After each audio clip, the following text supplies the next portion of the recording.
Et si la richesse ne commençait pas dans votre portefeuille, mais dans votre esprit, avant l'argent, avant le succès, avant la reconnaissance, il y a une chose que tous les grands bâtisseurs partagent, une manière de penser différente. Napoleon Hill n'a pas écrit « Réfléchissez et devenez riche par hasard ». Il a étudié les hommes les plus prospères de son époque et découvert une vérité dérangeante. Les pauvres pensent comme des pauvres, les riches pensent comme des riches, bien avant de le devenir. Si vous voulez transformer votre vie, restez jusqu'à la fin, car ce que vous allez entendre pourrait changer votre façon de penser à jamais. Leçon 1. Tout commence par un désir brûlant. Le désir n'est pas une simple préférence. C'est un état d'esprit qui consume tout sur son passage.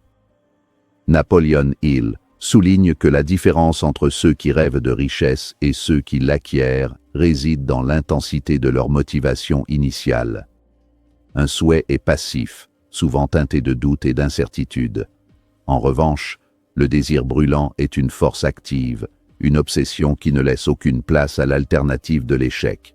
C'est ce que Hill appelle « brûler ses vaisseaux », se mettre dans une situation où la retraite est impossible, rendant la victoire obligatoire pour la survie psychologique ou matérielle. Pour transformer ce désir en réalité, il doit être cristallisé par une précision mathématique. Hill propose une méthode en 6 étapes. Définir le montant exact, déterminer ce que l'on donne en échange, fixer une date butoir, établir un plan précis, l'écrire noir sur blanc et le lire à haute voix 2 fois par jour. Cette précision transforme une vague ambition en une commande directe envoyée au cerveau. Sans cette clarté, l'énergie mentale se disperse. Le désir brûlant agit comme une lentille grossissante qui concentre les rayons du soleil en un seul point jusqu'à ce qu'un feu se déclare. Sur le plan biologique, cette obsession mobilise le système d'activation réticulaire, SAR, du cerveau. Cette petite structure filtre les milliers d'informations que nous recevons chaque seconde pour ne laisser passer que celles qui sont pertinentes pour nos objectifs. Lorsque vous cultivez un désir ardent, votre cerveau commence littéralement à voir des opportunités, des personnes et des ressources qui étaient là depuis le début, mais que vous ignoriez par manque de focus. La richesse commence donc par cette polarisation de l'esprit. La persistance du désir est mise à l'épreuve par les premiers obstacles. La plupart des gens possèdent un souhait qui s'évapore à la première difficulté. Le désir brûlant, lui, se nourrit de l'adversité. Chaque échec est perçu non pas comme un signal d'arrêt, mais comme un test de détermination. C'est cette force intérieure qui permet à un entrepreneur de continuer après une faillite ou à un inventeur de persévérer après 1000 essais infructueux. Le désir est le carburant de la machine du succès. Sans lui, le moteur s'arrête dès que la pente devient raide. Leçon 2. La foi transforme l'idée en réalité. La foi, dans le contexte de la philosophie de Hill, est l'état d'esprit qui permet de visualiser et de croire en l'atteinte d'un objectif avant même qu'il ne se manifeste dans le monde physique. Elle est l'antidote au poison du doute. Hill la décrit comme un élément chimique mental. Lorsqu'elle est combinée à la pensée, le subconscient saisit la vibration et la traduit en son équivalent spirituel et physique. C'est une forme d'auto-hypnose positive qui permet de franchir les barrières de l'impossible perçu. Développer cette foi demande un travail intentionnel, car l'esprit humain est naturellement incliné vers la peur et le biais de négativité. Pour penser riche, il faut reprogrammer volontairement ses convictions profondes. Cela passe par l'affirmation constante de ses capacités et de la validité de son projet. La foi n'est pas une attente passive que les choses arrivent. C'est une certitude active qui dicte le comportement. Une personne animée par la foi marche, parle et agit comme si le succès était déjà un fait accompli, ce qui crée une prophétie autoréalisatrice. La science moderne rejoint Hill à travers le concept de neuroplasticité. En maintenant une conviction forte, nous renforçons les connexions neuronales associées à cette idée, rendant les actions nécessaires plus fluides et instinctives. La foi élimine la paralysie par l'analyse. Là où le sceptique voit des risques insurmontables, celui qui a la foi voit des problèmes à résoudre. C'est cette posture mentale qui attire la confiance des partenaires, des investisseurs et des clients, car la conviction est contagieuse. Enfin, il explique que la foi est le seul mécanisme connu par lequel la puissance de l'intelligence infinie peut être exploitée, que l'on appelle cela l'intuition, le génie ou la synchronicité. La foi ouvre un canal de communication avec des idées qui dépassent notre simple expérience logique. Elle permet de transformer une idée abstraite en une structure concrète. Sans foi, le plan le plus brillant reste une lettre morte. Avec elle, même un plan imparfait peut mener à une réussite extraordinaire grâce à la force d'exécution qu'elle génère. Leçon 3. L'autosuggestion façonne votre destinée. L'autosuggestion est l'outil de contrôle que nous exerçons sur notre propre subconscient. Il la considère comme le centre de communication entre l'esprit conscient, la pensée logique, et le subconscient, le réservoir de puissance. Nous sommes constamment en train de pratiquer l'autosuggestion, que nous le sachions ou non. Chaque pensée répétée, chaque critique que nous nous adressons, et chaque influence extérieure que nous acceptons agit comme une graine plantée dans le sol fertile de notre esprit. Pour utiliser l'autosuggestion de manière constructive, il faut saturer son esprit d'images de réussite et de déclarations de puissance. Il ne suffit pas de lire mécaniquement des mots, il faut les ressentir émotionnellement. Le subconscient ne réagit qu'aux pensées qui sont teintées par une émotion forte. C'est pourquoi il insiste sur l'importance de visualiser la possession de l'argent ou la réussite du projet au moment où l'on pratique ces affirmations. Il s'agit de tromper positivement son cerveau pour qu'il accepte une réalité future comme étant présente.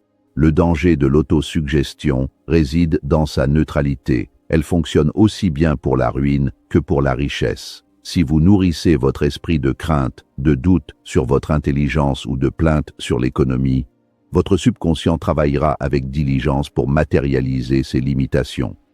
La plupart des gens vivent dans une prison mentale, dont les barreaux ont été forgés par des années de suggestions négatives provenant de leur entourage ou des médias.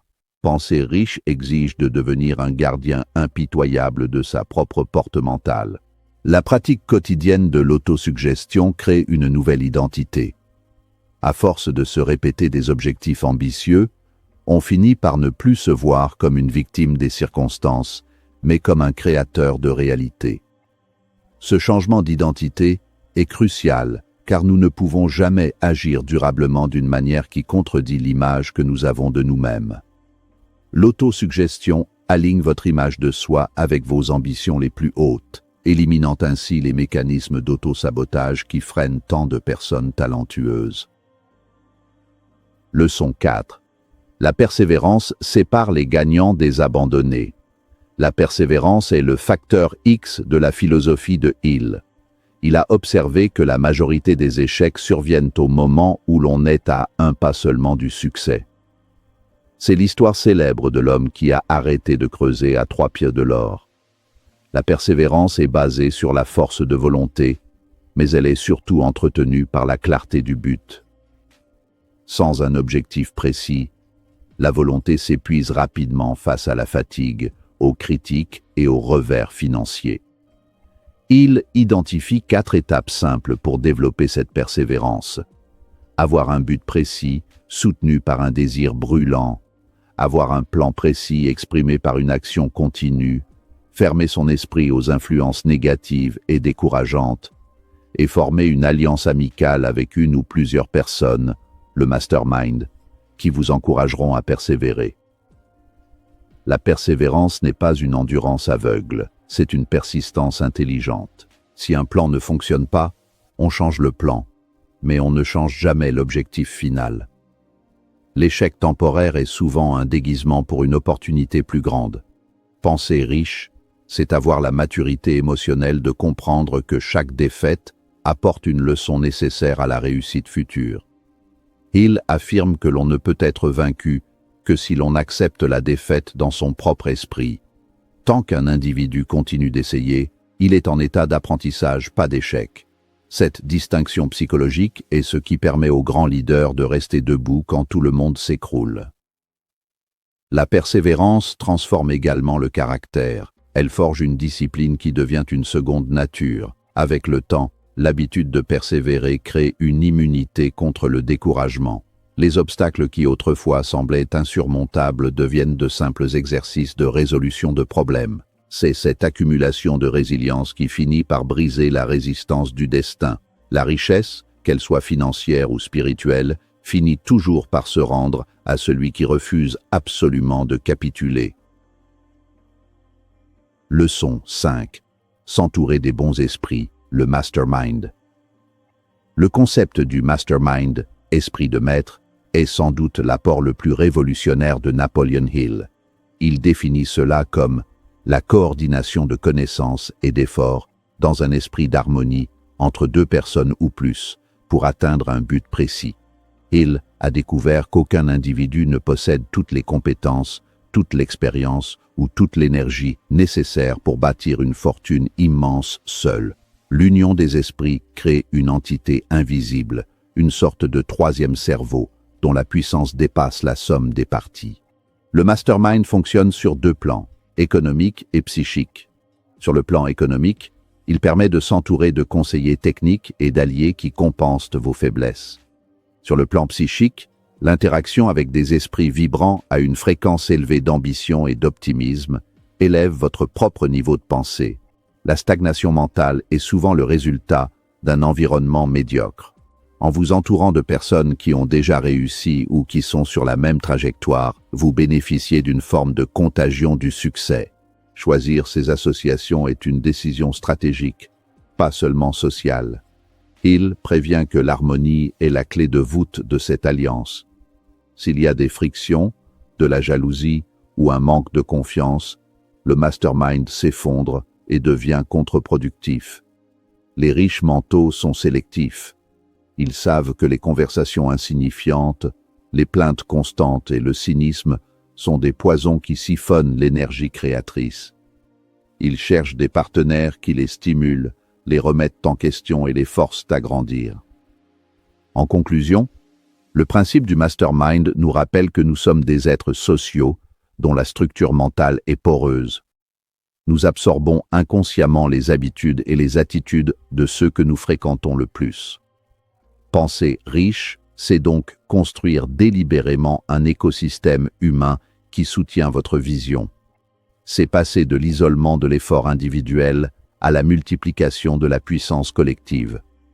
Comme le disait Hill, le succès ne demande aucune explication. L'échec n'autorise aucune excuse.